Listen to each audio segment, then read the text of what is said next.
안녕하세요. 이번에는 집합과 명제에서 명제에 대해서 배워보도록 하겠습니다. 일단 명제가 무엇이냐 하면 참과 거짓을 명확하게 구분할 수 있는 식과 문장을 말합니다. 독도는 한국 영토다. 당연한 말이죠. 이거는 명제입니다. 그리고 확실하게 구분 지을 수 있으니까요. 물론 참인 명제고요. 그리고 이는 홀수다. 이것도 명확하게 거짓이라고 말을 할 수 있습니다. 근데 다만 거미는 예쁜 곤충이다 라고 하면 예쁘다의 기준이 사람마다 다를 수 있기 때문에 명확하지 않죠. 그래서 이런 건 명제라고 할 수가 없어요. 그리고 부정은 말 그대로 부정입니다. 예를 들어서 이는 홀수다 라는 명제가 있다고 할게요. 이거를 그냥 간단하게 P라고 하겠습니다. 그럼 명제 P의 부정은 이런 기호로 씁니다. 앞에 물결 모양이 들어가죠. 읽을 때는 not P라고 하고요. 그리고 이게 뜻은 P의 부정이니까 다시 말하면 이는 홀수가 아니다. 이는 짝수다. 이런 문장이 됩니다. 이는 홀수다. 이 말은 거짓말인데요. not P 같은 경우에는 이는 홀수가 아니다. 이는 짝수다라는 명제가 되기 때문에 참이 됩니다. 이게 모든 경우에 성립하기 때문에 어떤 거짓인 명제에 not P를 붙이면 참이 되고요. 어떤 참인 명제 반대로 어떤 참인 명제에 not P를 붙이면 거짓이 됩니다. 이런 성질이 있습니다.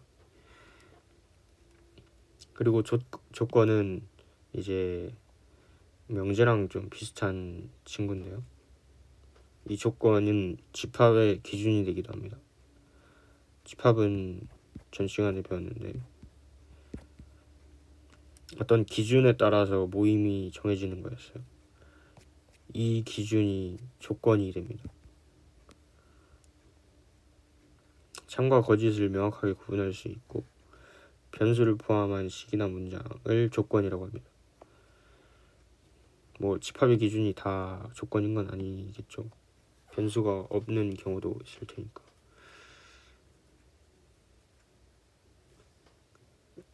아닌가? 애매하긴 하네요. 하여튼 집합의 기준에 조건이 많이 쓰입니다. 진리집합이라는 용어가 있는데요. 이건 조건을 참이되게 하는 원소들을 모아놓은 집합입니다. 바로 예시를 보면 x제곱은 1이다 라는 조건이 있어요.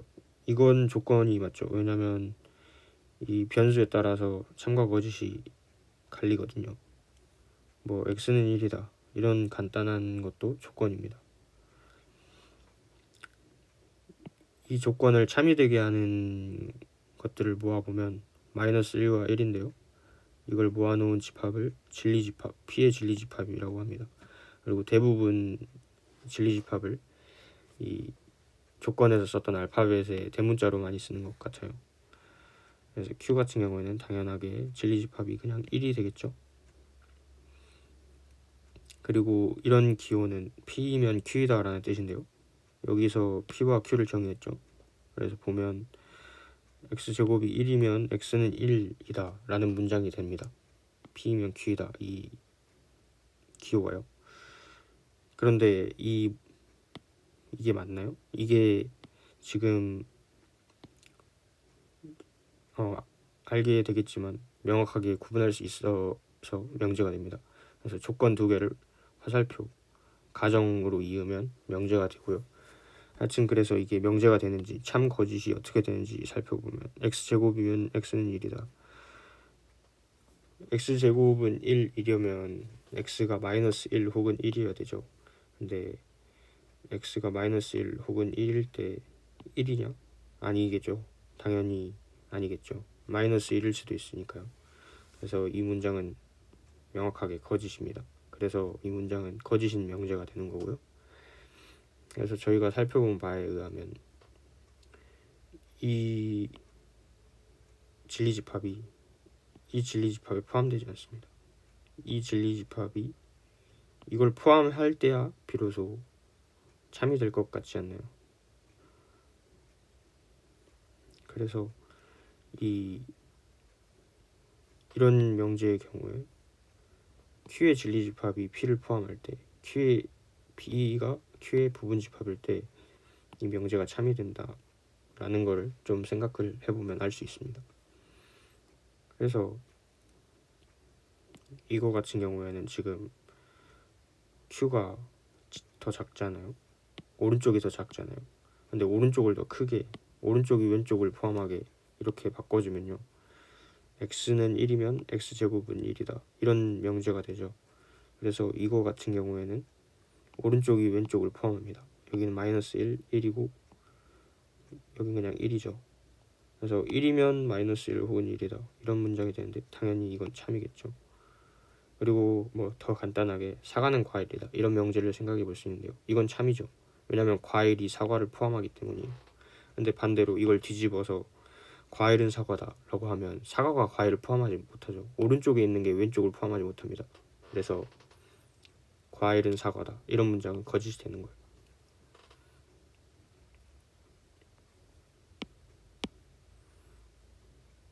그리고 이런 기호 P면 Q이다, 이게 이 명제가 참일 경우에는 기호를 이렇게 씁니다. 화살표에 막대기를 하나 더 붙여서 좀 확고하게 표현을 해줍니다.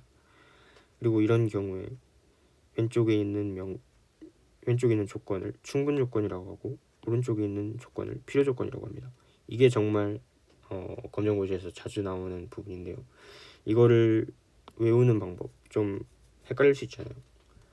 가장 쉽게 외우는 방법은 이게 좀 화살표가 뭔가를 주는 느낌이잖아요. 그래서 이 친구는 충분하니까 주는 거고 이 친구는 필요하니까 받는 그런 느낌입니다. 아니면 혹은 더 재밌는 방식이 있는데요. 이게 좀 화살표잖아요. 화살이라고 생각하고 Q가 지금 화살을 맞고 있죠.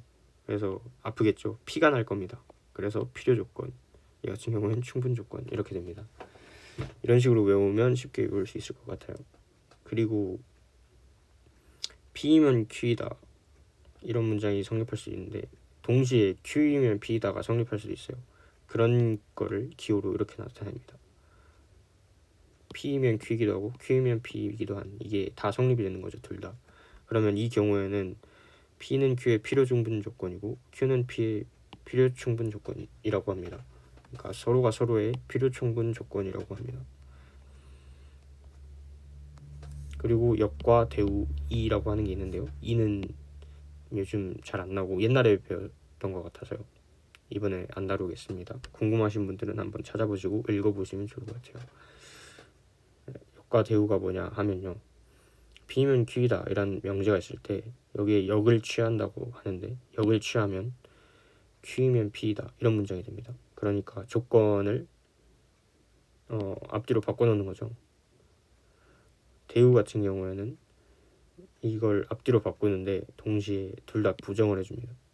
P면 Q이다는 not Q이면 not P이다 이렇게 바꿔주는 거예요. 그래서 이렇게 명제를 바꿔주는 게 있는데 어떻게 바꾸느냐에 따라서 뭐 이렇게 명칭이 나뉩니다. 그 중에서 대우가 좀 중요한데요. 왜냐하면 대우 같은 경우에는 앞에 거에 참이면 바뀐 것도 참이고 앞에 것이 거짓이면 바뀐 것도 거짓입니다. 근데 역과 이 같은 경우에는 그렇지 않아요. 예를 들어보면 두 개의 명제를 예로 들겠는데요. 여기서는 역을 다루겠습니다. 홀수는 3의 배수라는 명제가 있어요. 거짓입니다. 왜냐하면 홀수는 135 뭐 이렇게 여러 가지 있는데 3의 배수는 369 뭐 여러 가지죠.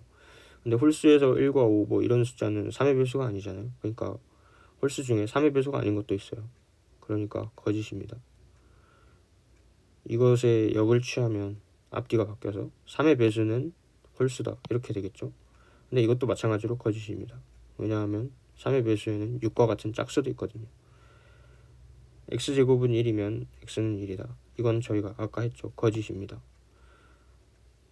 그리고 이걸 역을 취해주면 앞뒤가 바뀌어서 x는 1이면 x제곱은 1이 아니다 이렇게 되는데요. 잘못됐죠.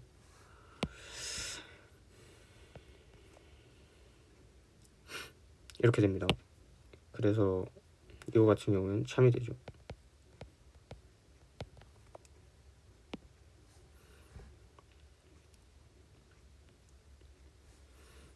그래서 거짓이면 거짓이고 역을 취했다 해서 뭔가 그대로 유지되지가 않습니다. 거짓이 참이 되기도 하고요. 그냥 그대로이기도 합니다. 근데 대우 같은 경우에는 이게 똑같다는 거죠. 홀수는 3의 배수. 이런 명제, 저희가 아까 거짓이라고 했는데 이거를 대우를 취하면 3의 배수가 아니면 홀수가 아니다. 이런 명제가 됩니다.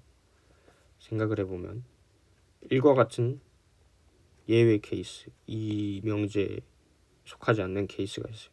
1은 3의 배수가 아닌데 홀수죠.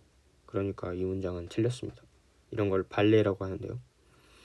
발레를 하나 찾으면 명제가 틀렸다는 걸 바로 증명할 수 있기 때문에 아주 좋은 명제를 명제가 거짓이란 걸 찾을 수 있는 좋은 방법입니다. 하여튼 계속해서 이 명제도 대우를 취해보면 x가 1이 아니면 x제곱은 1이 아니다. 이런 문장이 되는데요. 이것도 거짓입니다. 마이너스 1이 발레가 되거든요. 마이너스 1이면 x는 1이 아니다에 만족하죠. 그런데 이것에 속하지 않습니다. 왜냐하면 x제곱에 마이너스 1을 제곱하면 1이 돼버리니까요. 그래서 이것도 거짓이 됩니다. 그래서 대우를 취하면 그대로 유지가 된다. 이게 좀 중요한 성질로 여겨집니다. 그리고 제가 준비를 안 했는데 하나 다뤄야 될 게 있을 것 같아서요. 모든과 어떤의 부정입니다. 이것도 마찬가지로 안 나올 수도 있습니다. 넘기고 싶은 분들은 넘기시면 좋을 것 같아요. 예를 들어서 저 멀리에 사람이 여러 명 있어요.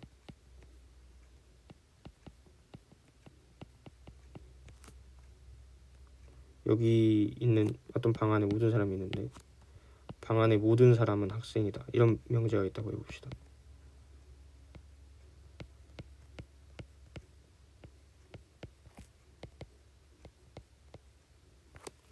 이런 명제가 있다고 했을 때 이 명제를 부정하려면 어떻게 해야 할까요? 이게 틀리려면 어떻게 해야 될까요? 아까 발레랑 좀 비슷한데 한 명이라도 학생이 아니면 되겠죠. 그래서 이걸 부정하면 그냥 방 안에 모든 사람은 학생이 아니다. 이런 식으로 부정이 되지 않아요. 뭐라고 되냐면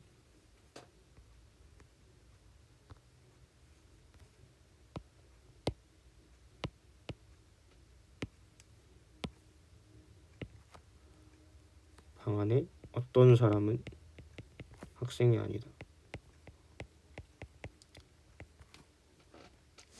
이렇게 됩니다.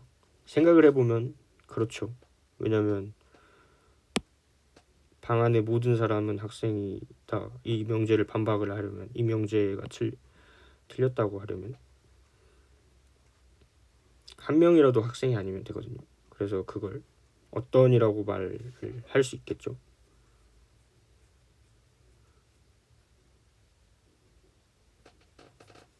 네, 그렇습니다. 그리고 반대로 방 안에 어떤 사람은 학생이다.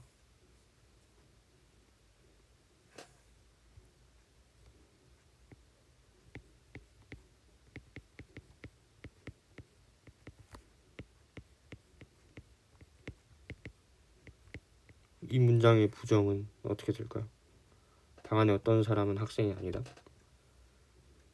이렇게 되지 않아요. 왜냐하면 어떤 사람은 학생이다. 이 명제는 이 여러 명 중에 한 명이라도 학생이 있으면 되는 거거든요. 그래서 부정이 어떻게 되냐면 방 안에 모든 사람은 학생이 아니다. 이렇게 되는 겁니다.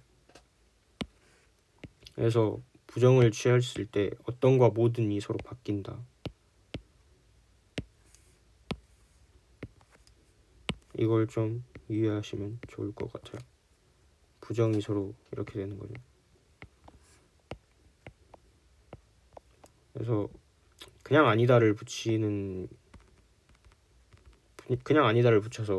부정이 되는 명제도 있지만 모든이 있는 경우에는 어떤으로 바꿔줘야 된다. 어떤이 있는 경우에는 모든으로. 그러니까 어떤의 부정은 모든이고 모든의 부정은 어떤입니다. 약간 드모르간의 법칙에서 이 교집합을 합집합으로 서로 이렇게 바꿨던 것처럼 그런 느낌으로 이게 서로 대응된다고 보시면 좋을 것 같습니다. 네, 오늘은 집합과 명제에서 명제를 배워봤고요. 다음에는 실전 문제 풀이로 오겠습니다.